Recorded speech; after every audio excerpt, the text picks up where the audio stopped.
National Park, yeah? Oh, we are going now La Villette National Park. Ticket কাটতে দিব? না। Free.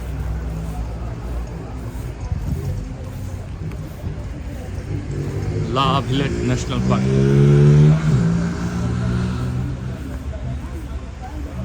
একটু হালকা rainy, but who cares? Let's go.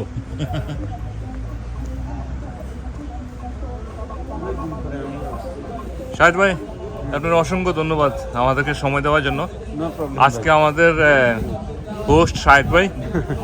Shahid ভাই ফ্রান্সে থাকে, আমাদের সাথে একসময় এলএসপিয়া পড়ছিল, এখন বাবির সহ উনি ফ্রান্সে সেটেল।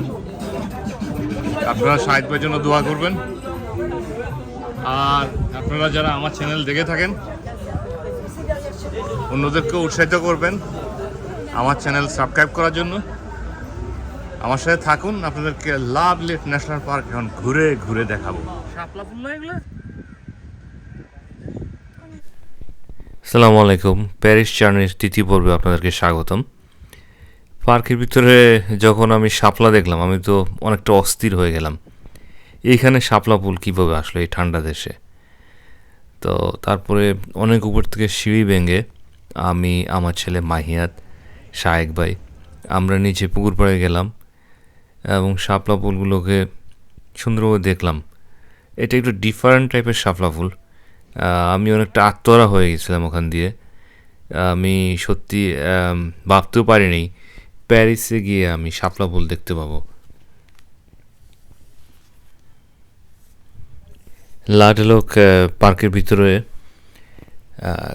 ঠিক পার্কের পাশ ঘেঁষে লা ডেলক রিভার, বা যেটাকে ছোট কানাল বলা হয় আর কি, ওটা বয়ে গেছে। কানালটা যাওয়াতে পার্কের সৌন্দর্য অনেকটাই বৃদ্ধি পেয়েছিল। আমরা সেই কানালের উপরে ঘুরেছিলাম। এই কানালটার প্যারিস খাল নেটওয়ার্কেরই একটা অংশ। ওরক থেকে উৎস ট্রেনে খালটি পূর্ব প্যারিসের লা ভিলেট জেলা মিলিত হয়েছে।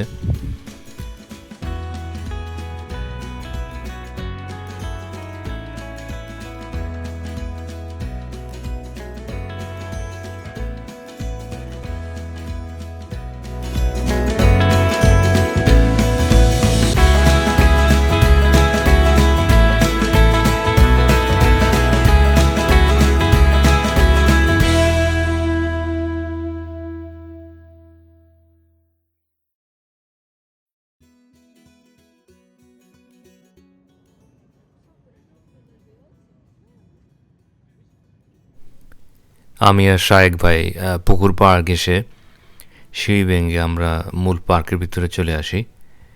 ও দিনটা যদিও সানি ছিল না, তারপরও কি আসে যায়, যদি তোর ডাক শুনে কেউ না আসে তবে একলা চলো, সেই নীতিতে আমরা বৃষ্টি উপেক্ষা করে আমরা এনজয় করতেছিলাম। যথেষ্ট এনজয় করেছি আমরা। পুরানো দিনের সেই কথাগুলো আবার মনে পড়ে যায় শায়েক ভাইয়ের সাথে। আর শায়েক ভাই, তোমার অনেক মিস করি। আমার নিজের আপন কেউ এতটা করতো না, শায়েক ভাই আমাদের জন্য প্যারিসে যতটা করছে, এই ঋণ কখনো শোধ হওয়ার নয়। কিছু কিছু ঋণ আছে কখনো শোধ করা যায় না, বা আমি করতেও চাই না। শায়েক ভাই, তোমার ঋণগুলো এভাবেই থাকুক। এটাই সে কানাল, আমরা যে কানালের কথা আগে বলেছিলাম। প্যারিসের সৌন্দর্য পিপাসু লোকেরা বিকেলবেলা এখানে এসে ঘোরাঘুরি করে।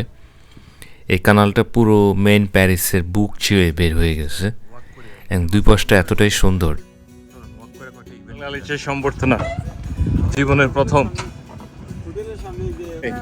আমরা আসেন লাল গালিচা।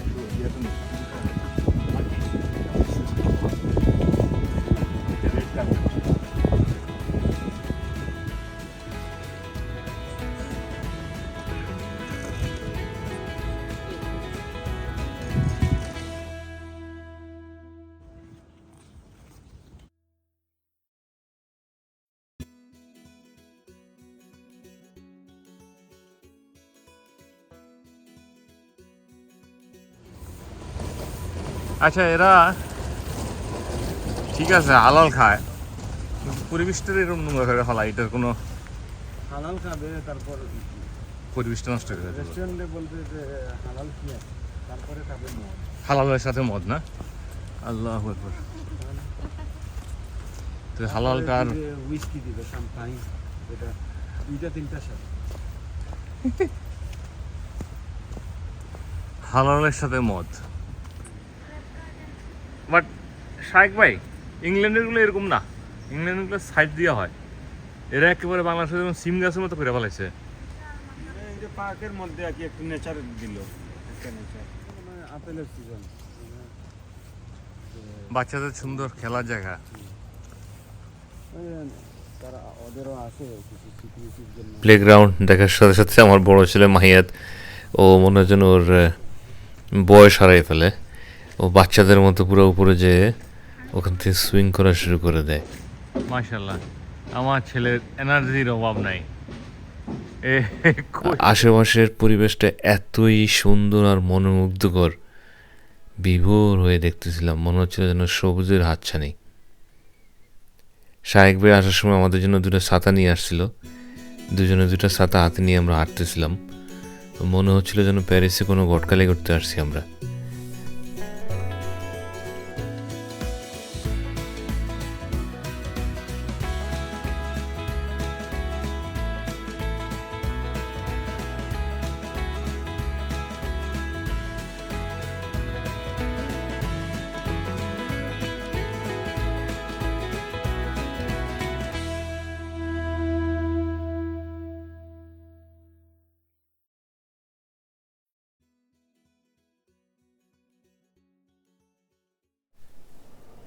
ভিউয়ার্স, আমরা পার্ক ঘোরা শেষ করে আমরা লুভর মিউজিয়াম বা মোনালিসার ঘরে চলে এসেছিলাম। সরি, আমরা আপনাদেরকে ভিতরের অংশটা দেখাতে পারবো না, যেখানে মোনালিসার ছবি, কারণ ওখানে ক্যামেরা নেওয়া নিষেধ। সো আমরা আপনাদেরকে বাইরের অংশটা দেখাচ্ছি, আর লুভর মিউজিয়াম সম্বন্ধে আপনাদেরকে কিছু ধারণা দেওয়ার চেষ্টা করছি। লুভর মিউজিয়াম বিশ্বের বৃহত্তম শিল্পকলা মিউজিয়াম এবং ফ্রান্সের রাজধানী প্যারিসের একটি ঐতিহাসিক স্থাপনা। শহরের কেন্দ্রভাগের এই বিশিষ্ট স্থাপনাটি সেন নদীর ডান তীরে অবস্থিত। জাদুঘরটির প্রদর্শনীস্থলের আয়তন প্রায় ৭২,৭৩৫ বর্গমিটার, প্রায় ৮ লক্ষ বর্গ ফুট। এখানে প্রাগৈতিহাসিক যুগ থেকে প্রায় ২১শো শতক পর্যন্ত সৃষ্ট প্রায় ৩৮,০০০ শিল্পবস্তু প্রদর্শন করা হয়। ২০১৯ সালের হিসাব অনুযায়ী লুভর জাদুঘর বিশ্বের সবচেয়ে বেশি পরিদর্শিত শিল্পকলা জাদুঘর। এবছর এখানে প্রায় ৯,৬ লক্ষ দর্শনার্থী ঘুরতে আসে।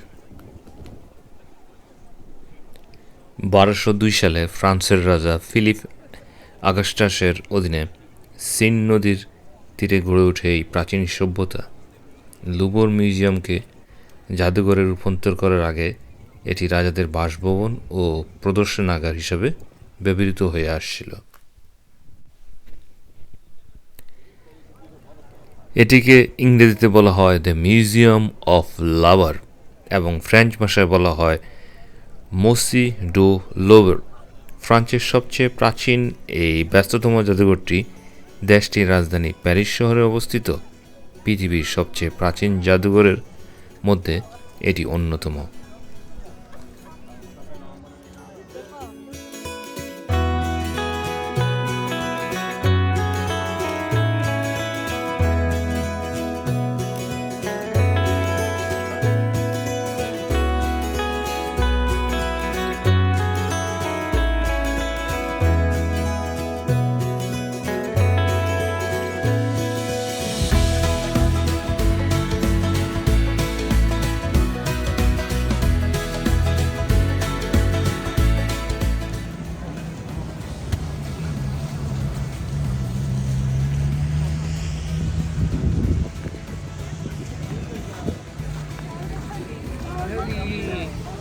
Age of Independence in India.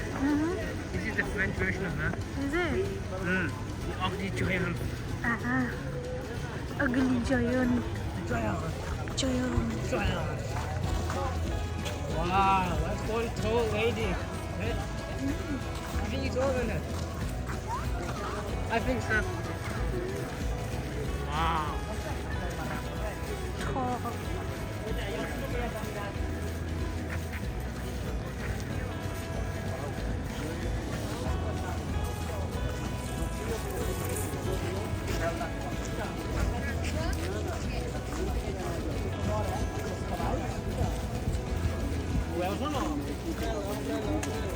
এই জায়গাটা হচ্ছে যেখান থেকে অলিম্পিক 2024 এর মশালটা উদ্বোধন হয়েছিল।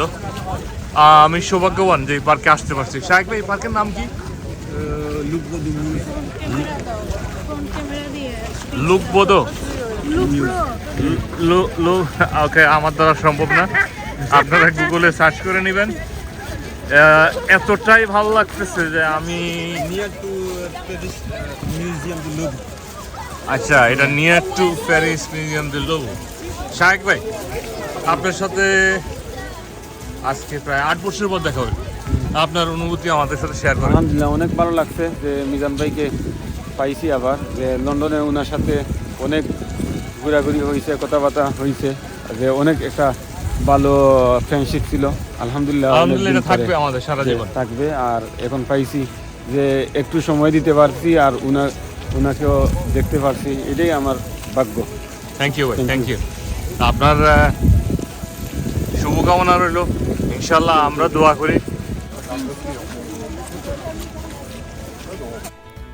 বন্ধুরা, প্যারিস জার্নি তৃতীয় পর্ব আমরা এখানে শেষ করছি।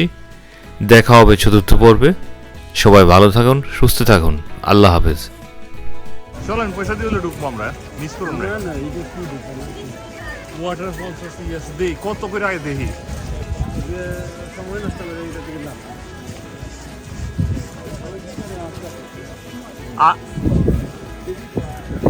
শাহেক ভাই, আর কিছু আছে?